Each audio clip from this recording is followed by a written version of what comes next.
Happy Tuesday, boys and girls, and welcome to reading class. So today we are on lesson 12. Remember to write everything that I write. It is very important that you're always writing anything that Mrs. Alvarado says unless told otherwise. Remember to have your word web in front of you. We have a tradition now where we start with our word web. We do our daily comprehension. We have our interactive, remember, which is our anchor charts. And we have the circulatory story in front of us. So let's go ahead and get started. Okay, so today we are going to look up the word blood vessel. So I know we've been talking a lot about blood vessels. So let's go ahead and look it up in the back of our text. Okay, so we're going to go ahead and start looking for the word. Right now we're in the A's.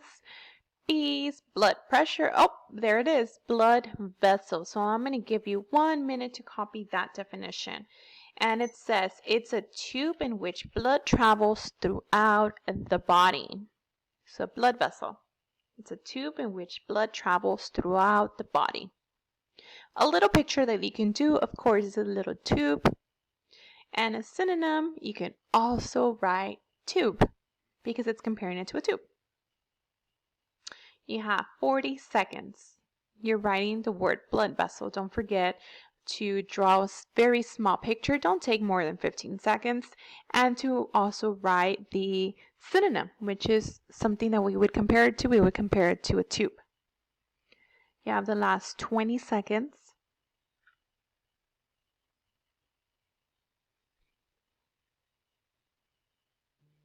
Ten seconds.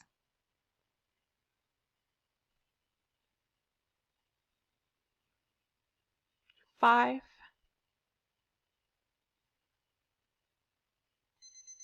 And time is up. Park your pencils. And the objective for today is students will be able to determine the main idea of a section. Boys and girls, I know we've been doing main idea for quite a few days now. You might be getting better at it.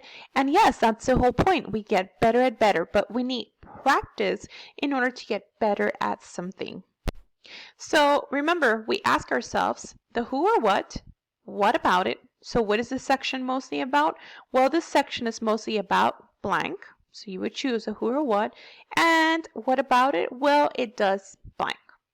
Now, how are we going to do that? We're going to provide supporting details. Remember, supporting details are very important.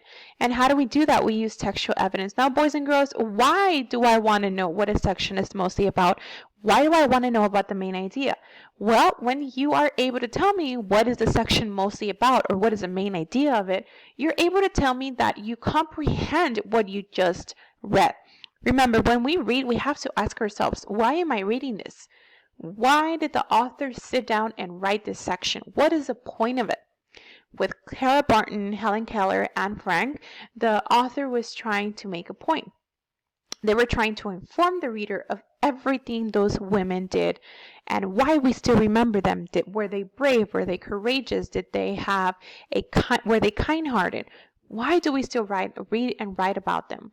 So that's the same thing that we do right now. In order for us to know why we're reading something, we have to know what is it mostly about and how can I apply this to my everyday life if I can.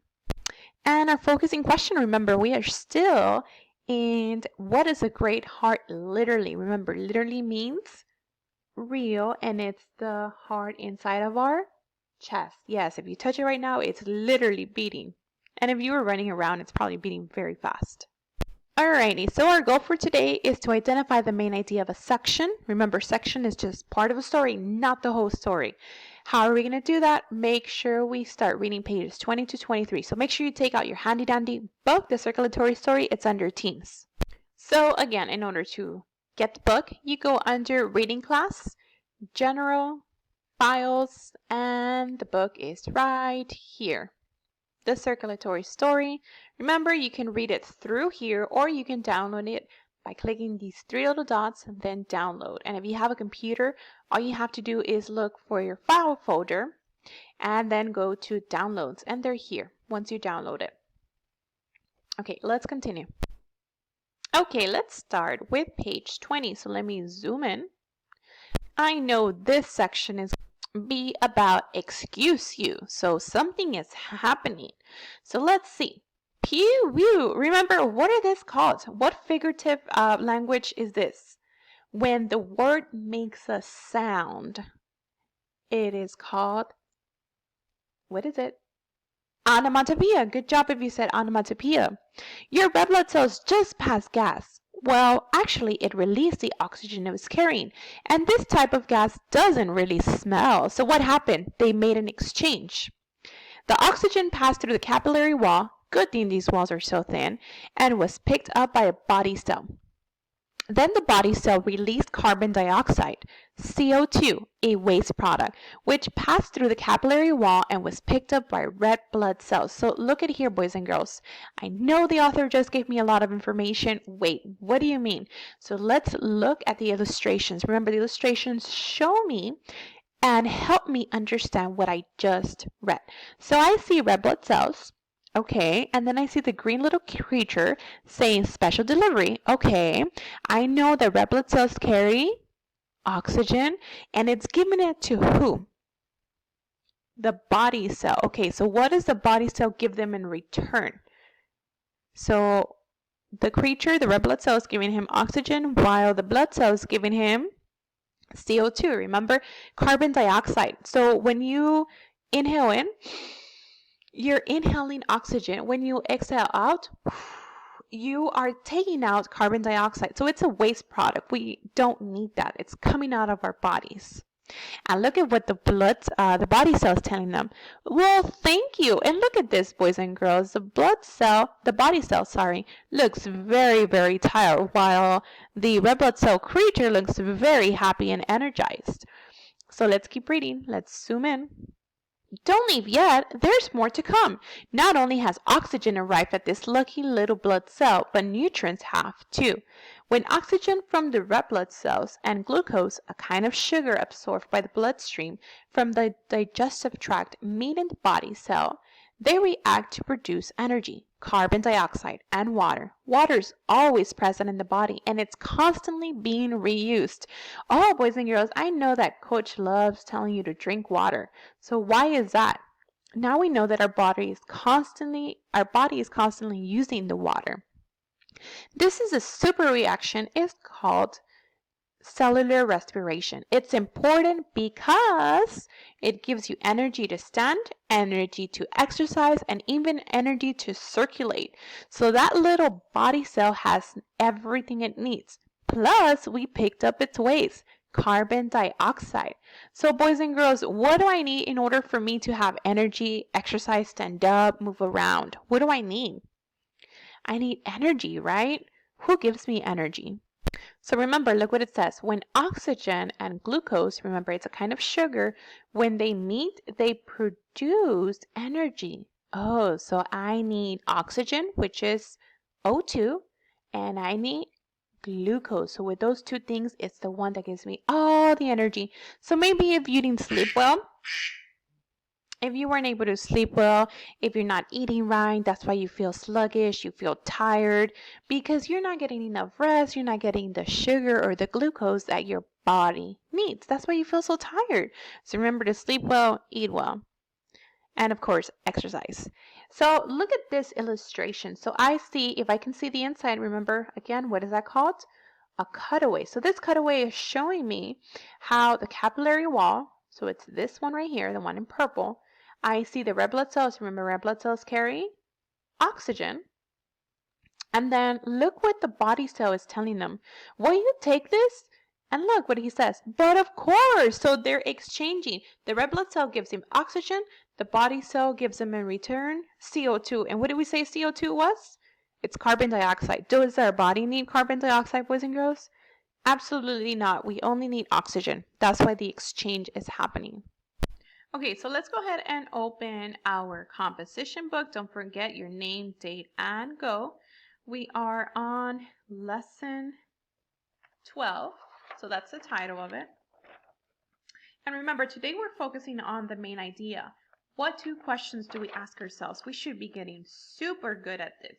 It is the who or what and the what about it. What other two things do we need, boys and girls? We need supporting details. So don't forget supporting details. I know some of you are like, Miss Alvarado, I'm getting so much better at this. Do I have to write it? Yes, you do have to write it for now. We are going to focus on page 20 to 21. And as a good reader, we always go back and reread. Okay, so excuse you. Pew, view. Your red blood cell just passed gas, sorry. Well, actually, it released the oxygen it was carrying. And this type of gas doesn't really smell. The oxygen passed through the capillary wall. Good thing these walls are so thin, and was picked up by a body cell. Then the body cell released carbon dioxide, which passed through the capillary wall and was picked up by a red blood cell. Don't leave yet. There's more to come. Not only has oxygen arrived at this lucky little blood cell, but nutrients have too. When oxygen, the red blood cell, and the glucose, a kind of sugar absorbed by the bloodstream from the digestive tract, meet in a body cell, they react to produce energy, carbon dioxide, and water. Water is always present in the body, and it's constantly being reused.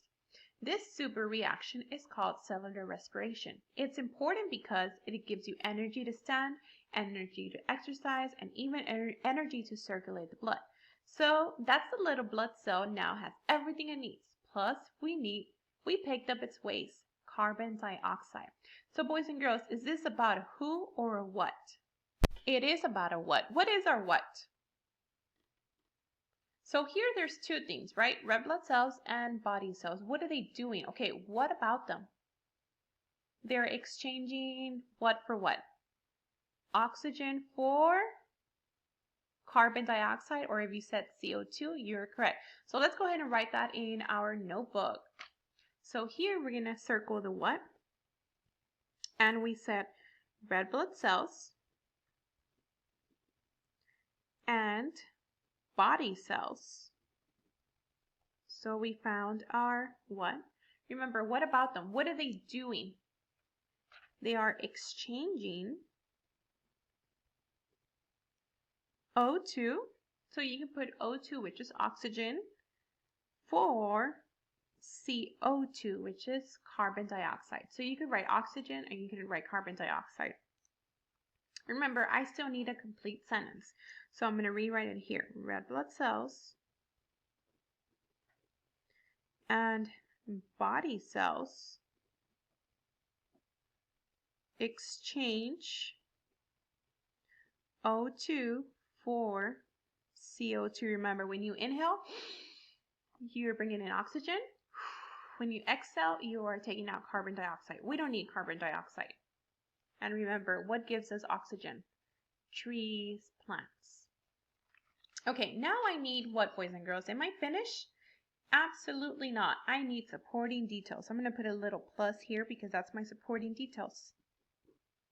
Now, how do I know that red blood cells and body cells exchange oxygen for carbon dioxide? What is the point of that? What happens if they didn't? What does the text tell us? So let's go back to the text and look what it says. This super reaction is called cellular respiration. Okay, but why is it important? Well, look what it says. It's important because it gives you energy to stand, energy to exercise, and even energy to circulate the blood. Oh, boys and girls, so why do they exchange carbon dioxide for oxygen? Because it gives our body what? Energy. So let's go ahead and go back and write that. So a supporting detail is that O2 and glucose. Remember, what's glucose? I'm going to put it here. It's a sugar. So you know when you eat sugar and you're like, oh my goodness, I have so much energy? Well, because sugar gives you a little bit of energy. Don't eat a lot of candy though, because then you'll have a sugar crush. That means that you feel super weak and tired. So just maybe a little bit once in a while if you ask your parents and they say yes. So my supporting detail is O2, oxygen, and glucose, sugar. Create. What do they create, boys and girls? If I'm moving around and jumping, what is that called? Energy. We can even add here, it gives me energy to move, to jump, maybe to run if you want to go running around. It gives me energy to do anything. So now I know that O2, which is oxygen, and glucose, when they come together, they create energy. And what is that energy used for? Well, our bodies uses for to move, jump, run, do push-ups if you want to, anything that you want. Okay, so I'm going to go ahead and give you 1 minute to go ahead and copy this. Let me go ahead and zoom out.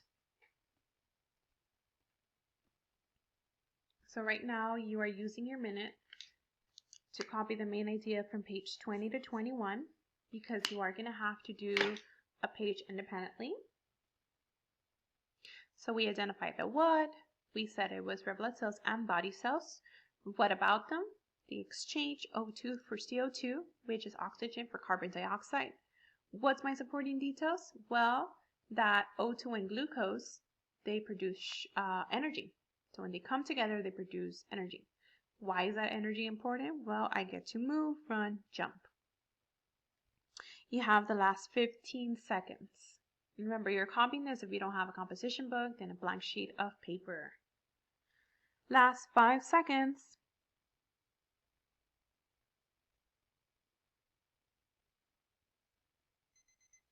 And time is up. Park your pencils. Don't forget the 2 questions we ask ourselves is the who or what. And the second one is what about it?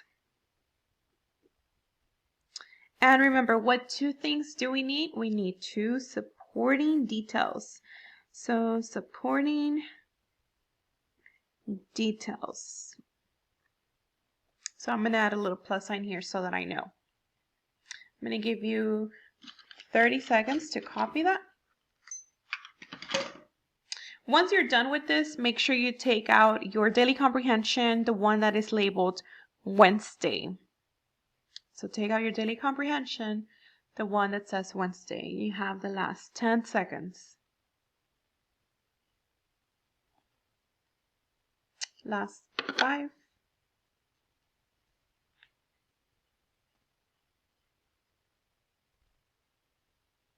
And time.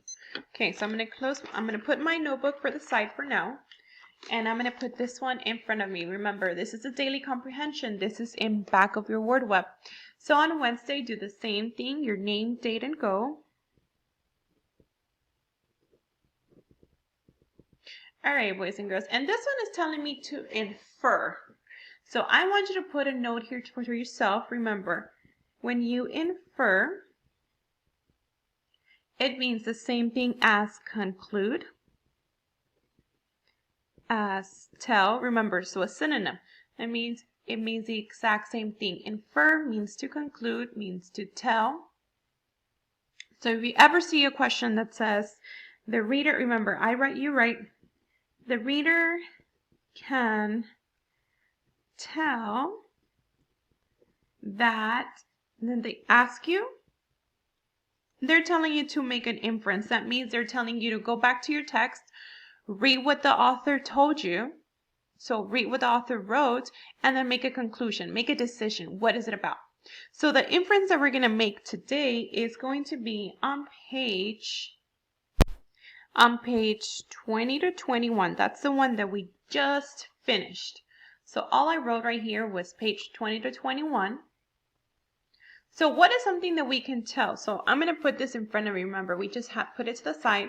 I know that the main idea, which is what the section is mostly about, is that the red blood cells and body cells exchange O2 for CO2. Remember, oxygen for carbon dioxide. Why do they do that? Well, because O2, which is oxygen, and glucose create energy. So energy, why do I need that? To move, to jump, to run. So what is a conclusion, boys and girls, that I can make? Remember, conclusion. What can I tell? What can I infer? I can infer that a person who, so the reader can tell that a person who has energy,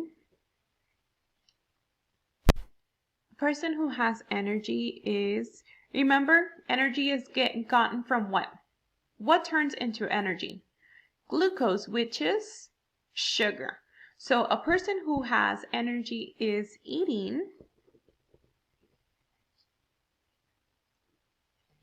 I'm going to put the correct amount of sugar. Because remember, what happens if you eat too much sugar? You have a sugar crash, right, later? And is that good?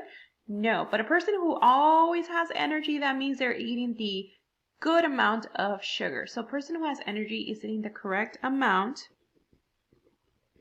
of sugar. Remember, sugar is glucose and it's turned into energy. That's what we can tell because the author told me oxygen and glucose makes energy. So I know that if a person has energy, they're eating the correct amount of sugar. Because remember, what happens when you eat too little sugar or glucose? You feel very weak. You don't want to do anything. Maybe you're not eating well, sleeping well, whatever it might be. So I can make that conclusion. Okay, so I'm going to go ahead and give you 30 seconds to copy that down. The inference that we made is that a person who has energy is eating the correct amount of sugar. That means they're not sluggish. They're not being lazy. They're not being without energy, unenergetic. You have the last 15 seconds.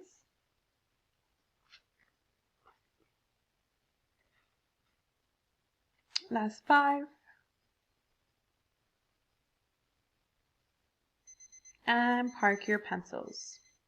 Okay, boys and girls, the next inference I wanted to do was based on this page right here. And this is page 19, the one that has the heading that says Tiny but Terrific. Remember, a good reader goes back and rereads.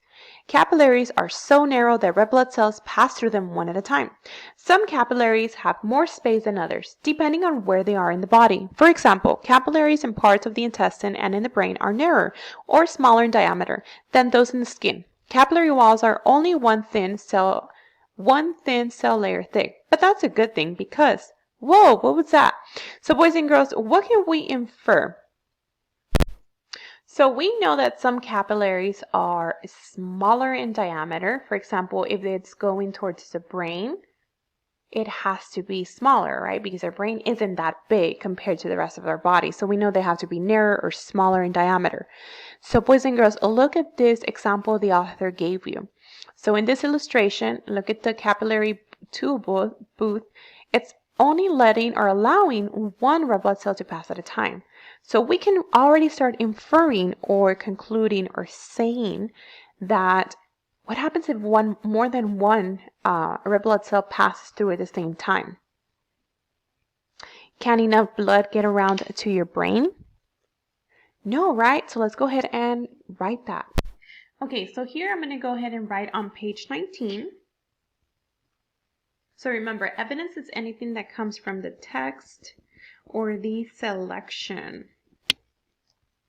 So on page 19, my evidence is that some capillaries are smaller, right? So they're narrower. So I'm going to go ahead and write that.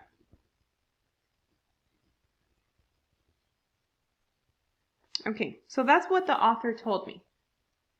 So I'm going to give you 15 seconds to copy that. Some capillaries are narrower. Remember, the evidence comes from the text or the selection, which is the story. Now, what can I already start inferencing? What can I tell? What can I conclude based on what the author told me? So look at the illustration. Even the illustration is allowing only one at a time because there has to be pressure and time. So we could already start inferencing based on that only some capillaries are narrower, that red blood cells, remember, look at this illustration, red blood cells must enter one at a time. Boys and girls, what happens if they don't enter one at a time and the blood vessel is this thin? What can happen? There could be a jam, right? So I'm going to go ahead and write that down. If not, so remember, if they're not let in one at a time, there would be,